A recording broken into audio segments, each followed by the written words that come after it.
حضرت امام حسین علیہ السلام کو کوفیوں کے خطوط اور مسلم بن عقیل کی کوفہ روانگی۔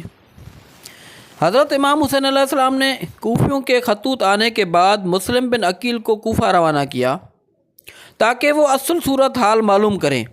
مسلم کے کوفے پہنچنے کے پہلے ہی دن 12,000 کوفیوں نے آپ کے ہاتھ پر بیعت کر لی۔ کوفہ کے اموی حاکم بشیر نے ان کے ساتھ نرمی سے کام لیا تو کوفیوں کے جذبات سے متاثر ہو کر مسلم بن عقیل نے حضرت امام حسین علیہ السلام کو کوفہ آنے کا خط لکھا۔ ان حالات کی بنا پر یزید نے فوراً نعمان بشیر کو معزول کر دیا اور عبید اللہ بن زیاد کو کوفے کا حاکم مقرر کر دیا۔ کوفہ پہنچ کر اس نے اعلان کیا کہ جو لوگ مسلم بن عقیل سے اپنی وفاداریاں توڑ لیں گے انہیں امان دی جائے گی۔ اس کے بعد ہر محلہ کے رئیس کو بلایا اور اسے اپنے اپنے علاقے کے امن و امان کا ذمہ دار قرار دے کر مسلم بن عقیل کی جائے پناہ کی تلاش شروع کر دی۔ اس وقت مسلم بن عقیل ایک محب اہل بیت ہانی بن عروہ کے ہاں چلے گئے تھے۔ عبید اللہ بن زیاد نے ہانی کو بلا کر مسلم کو پیش کرنے کا حکم دیا اور ہانی نے انکار کر دیا، جس پر انہیں قید میں ڈال کر مار پیٹ کی گئی۔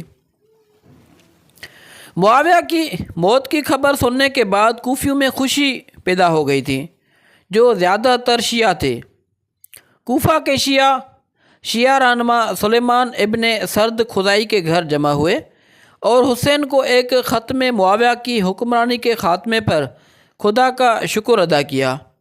معاویہ کو ناجائز خلیفہ اور غضب کنندہ کہا اور انہوں نے اعتراف کیا کہ اب وہ بنو امیہ کی حکومت کو برداشت نہیں کرتے اور ان کی املاک کو لوٹتے ہیں اور خدا کے مال کو دولت مندوں میں بانٹ دیتے ہیں، اور انہوں نے بہترین مسلمانوں کے قاتل حجر بن عودی اور اس کے حواریوں کے قتل کا حوالہ دیتے ہوئے اور زندہ بچ جانے والے کو بدترین لوگوں کا نگہبان کہا۔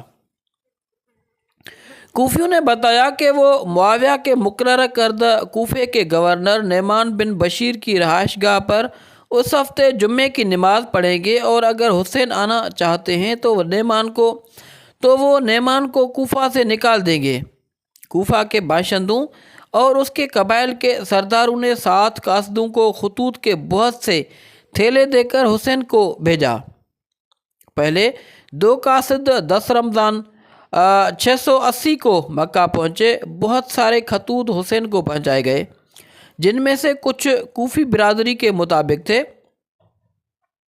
ابن ربیع اور عمرو بن حجاج کے خطوط کی طرح جو کربلا میں حسین کے ساتھ جنگ میں گئے تھے، اس کے جواب میں حسین نے لکھا کہ وہ ان کے اتحاد کے احساس کو سمجھتے ہیں، اور کہا کہ امت کے امام کو چاہیے کہ وہ خدا کی کتاب کے مطابق کام کریں، املاک کو ایمانداری سے تقسیم کریں اور خدا کی خدمت کے لیے خود کو وقف کر دیں۔